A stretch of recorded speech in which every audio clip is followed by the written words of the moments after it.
Clutter. It's something many of us deal with, but have you ever stopped to think about what it really means? Mess is more than just a physical burden. It can be a symbol of deeper issues like trauma, stress, and unresolved emotions. And in the eyes of faith, clutter can block the blessings that God is trying to give you. From a psychological standpoint, clutter is often tied to emotional baggage. Studies show that clutter and disorganization can be a sign of deeper emotional issues like anxiety, depression, and unprocessed trauma. Hoarding, for example, is often linked to experiences of loss or pain. It's a way people cope with the things they can't control.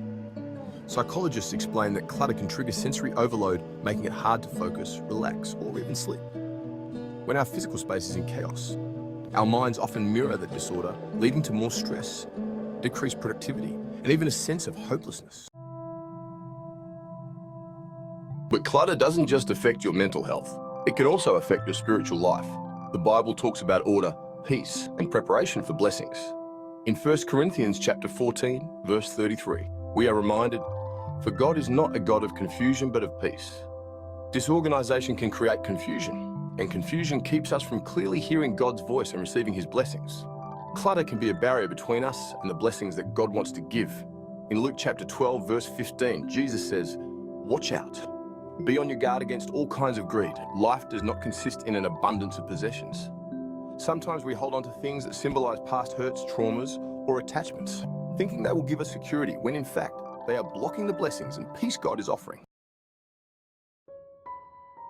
Trauma can deeply affect how we interact with our environment.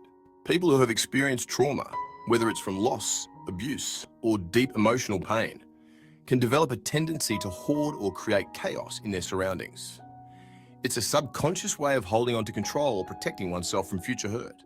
Hoarding is not just about being messy, it's a coping mechanism.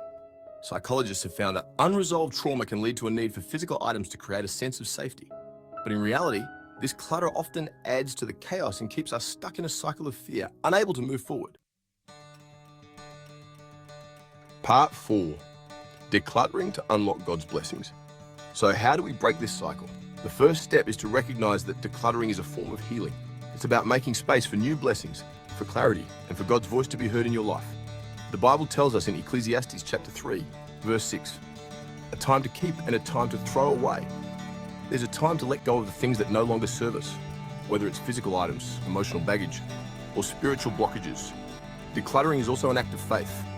It's trusting that God will provide what you need, rather than holding on to things out of fear. Isaiah chapter 43, verse 18.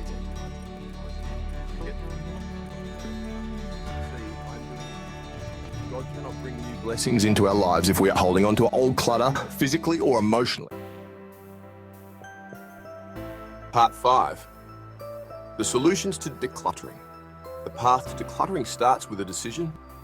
Do you want to hold on to the things that are blocking your blessings, or do you want to make room for new opportunities? There are many ways to begin. You can work with a professional organizer, a life coach, or even a psychologist to help you understand the deeper emotional roots of your clutter. If you feel overwhelmed, take small steps. Start by clearing just one area of your life, your closet, your desk, or even just a drawer. As you let go of the clutter, you'll notice a shift, not just in your environment, but in your mind and spirit. You'll feel lighter, more at peace, and more at peace, and more open to the blessings that God is ready to pour into your life. Whether you choose to get professional help or tackle it on your own, remember that this is a journey of faith. Part 6. The psychological benefits of decluttering. Psychologically, decluttering offers immediate benefits. You'll feel less anxious, more focused, and in control. As you declutter your physical space, you also declutter your mind, opening up room for creative thinking, problem solving, and a deeper connection to your emotions and faith.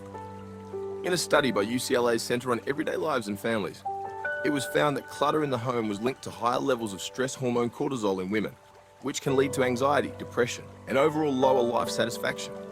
But when we declutter, we reduce that mental burden, helping us feel more energized and hopeful. Part 7. Finding clarity through decluttering. Decluttering isn't just about throwing things away. It's about creating clarity. As you declutter your home, you declutter your soul, making space for God to work. In Matthew 6, 19 through 21, Jesus reminds us, "Do not store up for yourselves treasures on earth, but store up for yourselves treasures in heaven." Ultimately, decluttering is an act of spiritual surrender and psychological renewal. It's about letting go of the things that hold you back, both physically and emotionally, and opening yourself to the flow of God's blessings. So, take that first step today. Clear your space, clear your mind, and watch how God moves in your life. Your home, your mind, and your heart are connected. By decluttering, you're not just organizing your space, you're opening yourself to a life of clarity, peace, and blessings from God. Declutter your life. Unlock your blessings. Trust in God's plan.